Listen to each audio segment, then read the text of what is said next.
A key concept to understand in any programming language is functions. Today we're going to introduce how they work in C++, and in particular we're going to get into the details of how to pass parameters by value and by reference, which is a subject that sometimes creates confusion for people starting in C++. This is the Game Creator Accelerator channel, and I am Tony Munoz. Like, subscribe, share, ring the bell, make a comment, and help me spread the word about this channel. And if you want to continue building your career in video games, visit Woolon.com and learn more about the Game Creator Accelerator Lifetime Mentorship Program. Because having success in the gaming industry is not just about collecting technical skills, but also to follow a methodology and strategies to make a brand out of you to shine brighter. Also, inside my website, you will find a free training. And after you finish, if you wish to have a chat one-on-one with me, there is a link in the description. Let's figure out together if the Game Creator Accelerator is what you need to achieve the goals that you have and transitioning into the gaming industry. Now, let's continue. To start explaining functions, I created a new project that I called Functions. We've been using functions for the first sessions of this entire course, and the most basic function you will find in any project in C++ is the integer main. A function is a reusable block of code that does one job. In the case of the function main, which is the function that you require for any project in C++, and when we're referring to the main default function that comes with this project, you will see that the goal of this function is just running a cout that presents the message hello world. But you can have a function that calls other functions. We're going to present it with a simple example. Before the main function, I will open a space and let's call this void hello. This is another function. As you can see, it is not part of the integer main function. It is an independent function. Now, let's say that in this say hello, I want to run this code.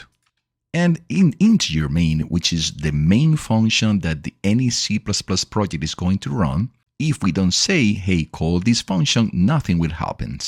Let's try it to show you. Nothing happens here. But if I add now the call to the function hello, I am telling the compiler when it runs the project and goes to the function main, the first thing it sees is call the function hello. So he will go to the function hello and will run the code that is inside that function. Let's test it. And we have the hello world on the top. To call a function, you need to pass these parentheses. In the case of this function, we are not passing parameters. But you could have a case where you also are passing parameters that this function will use inside of it. Let's do another example. But first, to facilitate the process, I'm going to add the using namespace standard, so I don't have to call it every time. The function void is one that doesn't return anything. At the end of the function, you don't have a return line with a value. But it is possible to have functions that return something. In fact, the integer main should return something, but by default, when we are talking about the main function, today C++ accepts that it is returning 0. Now let's create a function that we'll use to pass parameters, but also to return a result. This function will return an integer, and we call it add. And the parameters of the functions will be two integers, a and b, that we are going to add. And then we're going to return the value of this addition. So a plus b. To summarize, what we do in this function is we're receiving two parameters of the type integer. The first parameter is a, the second is b, separated by comma, and they are both inside the parentheses. But also in the definition of the function, we said that we're going to return an integer. In the body of the function, we have a return, which means that we are going to return something, and the value that we are returning is the addition of a and b. And because they are both integers, the result will be an integer as well. You have to be careful about this because let's say that the parameters are two floats and you want to return an integer, then you can't return the float. You need to transform that first into an integer and then return it. Back to the integer main function. Now let's call the add, but not just calling the add. I want to save the result in another integer that we called result. So we define our variable result, which will be add, let's say 2 and 5, and then a cout to present the result. Test it. Hello world, and 7, which is the addition of 2 and 5. Sorry, I forgot what was the numbers that I use. Like the function void or the function integer, you can also have double and booleans. The next subject to cover is about function scope. Let's say that we define a variable outside any of these functions. And let's say that the variable is equal to 10. And let's create a new function, void function, called show. Inside this function, we call another variable x equal 5. This is a local variable to show. Because it is defined inside this function, it will only be accessible to this function. Now, also, g is accessible here. Why? Well, because g was defined outside this function, but not inside another function. It is part of the scope of this entire function CPP. If we go to main, two things will happen. Well, g is accessible here, but x inside show is not accessible here.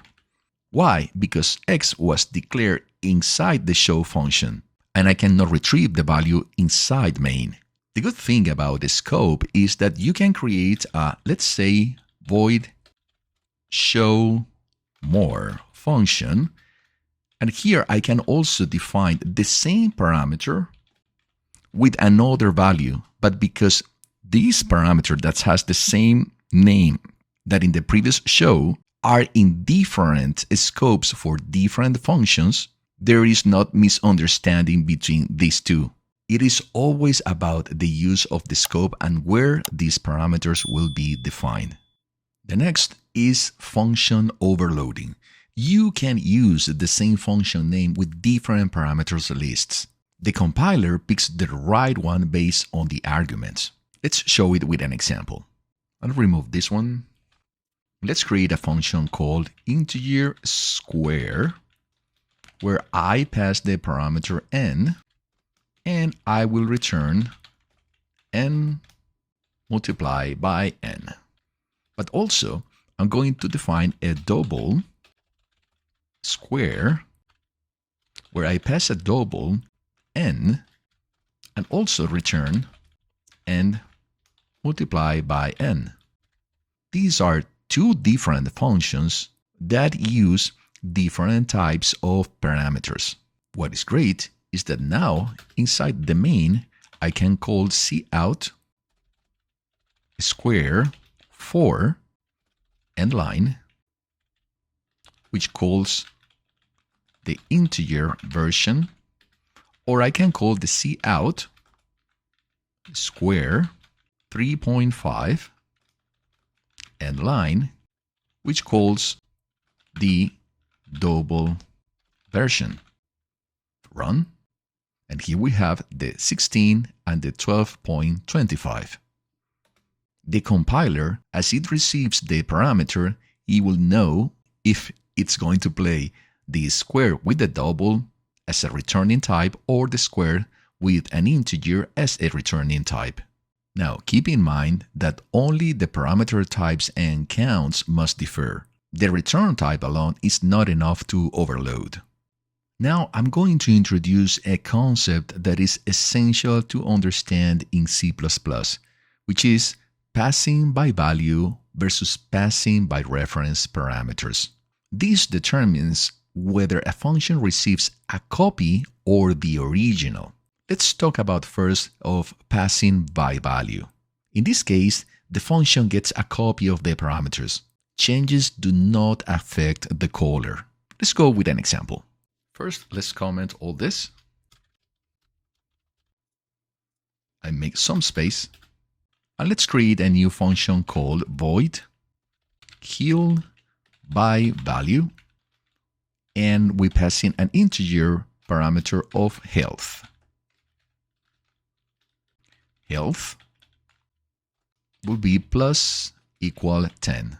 What does that mean? That we are going to take the parameter health and to whatever value it has, we're going to add 10. This is the same thing as if we write something like is equal to health plus 10. These two lines are exactly the same.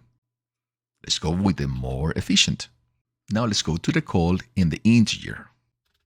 Let's say that in the integer, I define a parameter which is HP equals to 50.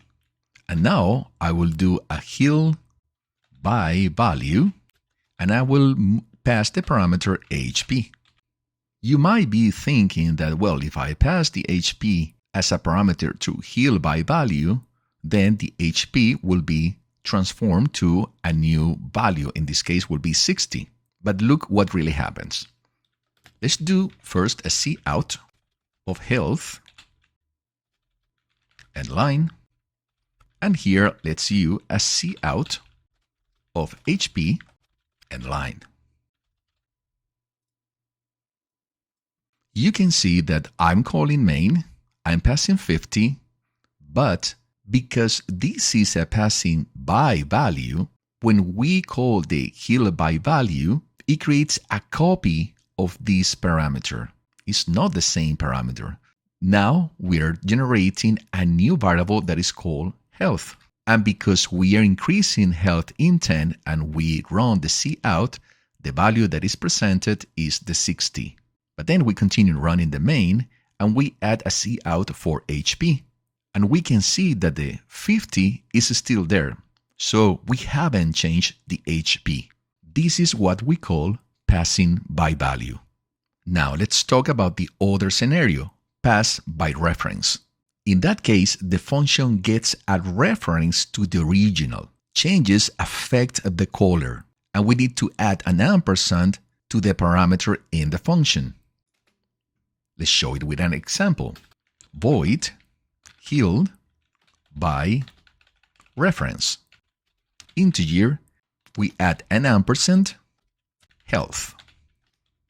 Look that here we don't have the ampersand in by value, but by reference we add an ampersand, before calling the health. And let's do the same thing. Health plus, let's say 20 in this case, cout, health, and line. And now, instead of calling heal by value, let's call heal by reference, passing the same HP, and then the cout, and let's check what is the final value of HP. The first two refers to the heal by value, and the second, as you can see, we're passing the HP to heal by reference, but because we're passing by reference, now this health aims in memory exactly to the same place where this HP is. That's why the first cout presents the 70 because we add 20 to 50, but then we go back to the main and continue with this cout and present again the HP, and the HP was transformed also to 70. The importance of using by reference is that you are saving a space of memory. When you use by value, you have to add another direction for another variable in memory. And when using by reference, you are pointing to the same variable where it was defined. Now, let's say that you want to use the element of efficiency of reference, but you don't want to change the original value. In that case, we use Const Reference. It's presented with another example. Let's create a function called void print name const string ampersand s. And let's call cout s endline. Different to heal by reference, where we add the ampersand but not a const, in this case we are pointing to the same variable that we'll call the print name. We are not creating a copy, but we're also telling this is a const. You can't change the value of this parameter. This solution combines the two things for specific cases where you want to save memory, but also you're not interested to change the value of that parameter. Now, let's define a rule of thumb about when to choose each. Use integer, double, bool by value. Because they are tiny, the copying is cheap, and they are simple to read. Use const t ampersand of the t, when I refine this any type, ampersand by reference for big read-only inputs, like standard string, standard vector, and custom structs. Don't worry, we're going to cover all of them in the future. And use all passing by reference or t ampersand when you must modify the colors object. In other words, when you need to modify the parameter that you are sending to the function. Common beginner's mistakes to avoid are 1. Forgetting to return a value from a non-void function. 2. Assuming changes inside a function affect the caller when using pass by value. 3. Overloading two functions that only differ by return type. And 4. Using global variables when a parameter will be clearer. Now you have a clear idea of what functions are and the important concept of passing by value and passing by reference. As usual, try to challenge yourself and create some exercises to test that you understand the concepts deeply. This is the Game Creator Accelerator's channel, and I am Tony Munoz. Like, subscribe, ring the bell, share it. Help me spread the word about what we are doing here, and comment. I want to know what are your challenges today. And remember to visit woolen.com and the Game Creator Accelerator mentorship program to discover what you can do in the gaming industry, not only by following the skills that you need to know to build a career in video games, but also the strategies and methodology that successful creators followed. Until next time, keep creating, keep sharing, and most importantly, keep dreaming big. I'll see you soon, my fellow creators.